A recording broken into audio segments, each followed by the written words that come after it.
Hey, what's going on, everyone? I'm so glad you're here this week. This week, we are starting a brand new series, I guess you could call an online series, as we're going through the book of John. And so, in case you didn't know, we've been going through a YouVersion Bible study on the book of John for the past 7 days. And so, if you didn't know that or you haven't joined yet, you can still join at yourcalvary.info/students and find the link to join right there. And like I said, we're on day 7. And so if you're just now starting, you can join on day 7 and write it out through there and go back and catch up later. But it's just a one chapter a day thing where we're reading the book of John, a chapter a day, and just kind of sharing what insights or things stood out to us or what questions we have. And so on day 7, we've already seen stories and different stuff about Jesus and who God is. And so, for example, chapter 1, we see that in the beginning was the Word, and the Word was with God. And the Word is Jesus that it's talking about. We see Jesus turn water into wine and perform the first miracle. We see his conversation with Nicodemus and his interaction with the woman at the well, and so many other good things in the book of John. And that's why I'm excited to just continue reading through the book of John with you guys and to talk about it for the next 3 or 4 weeks. I got to get back where I am on here. All right. So, like I said, we're going to be going through the book of John, and we're going to be going through different phrases or look at stories in the book of John that maybe aren't ones that stand out, or we're going to be figuring out how we can learn more about God through these stories of Jesus and also apply it to our life. And so the first thing we're going to look at in this study isn't a story, but a phrase that we see multiple times throughout the book of John. And this phrase is, "My time has not yet come. My time has not yet come." And we see this phrase already 3 times in just chapters 1 through 7. And throughout the whole book of John, we see it about 8 different times, worded a few different ways. What exactly does this phrase mean? And specifically the fact that it's talking about Jesus. And what does it mean that Jesus' time had not yet come? Well, for starters, the time that it's talking about we can understand it to be the fact that Jesus was going to die on the cross and resurrect again. And that all of this would be for God's glory. And that throughout the entire life and acts that Jesus would perform, God would be given the most glory. That the truth of God would be revealed to everyone. And every single person could come to God and know him and live life with him forever. And this is that good news that we talked about last week with Easter and 2 weeks ago when I talked about Good Friday, that we celebrate every single day as followers of Christ.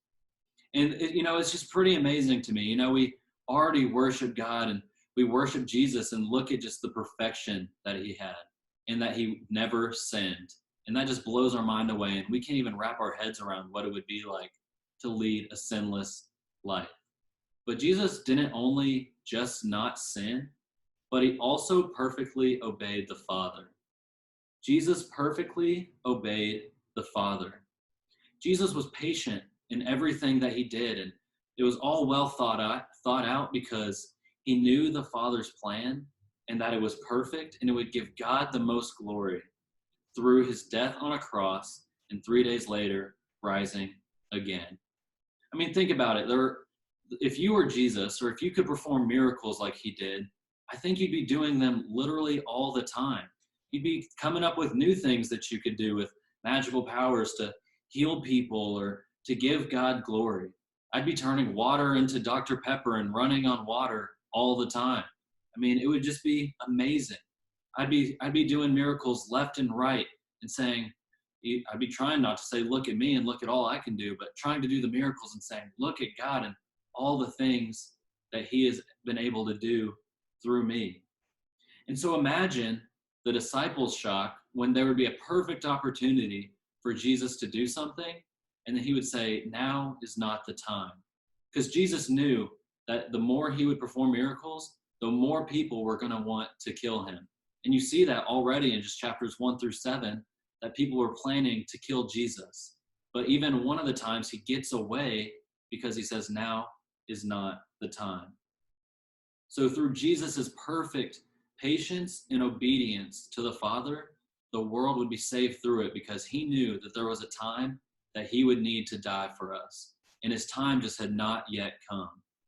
And so through Jesus' perfect trust, patience, and obedience, we see him end up dying on the cross and rising again so that we can have life with him forever. But we're bad at that, right? We like to make our own plans and control everything. We want control of our lives and our destinies, and we want to own all the choices that we make. If we could do it our own way 100% of the time, we think that our lives would be far off better for it, that it would be 100% better, and there would be no mistakes and it would be flawless.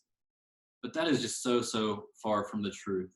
And you've probably figured that out as you're going through life, and you're like, I'm going to do it this way. And then it falls very flat on its face, and you end up in pain and trials and suffering.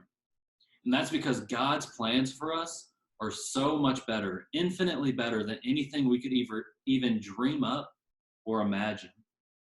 And we hear this time after time, right? We hear stories and testimonies of how someone was going along in their life, and they had this plan, and they were going to work at this job for 5 or 10 years, and then they were going to retire and do this, and they're going to make all this money or make this huge difference in this way.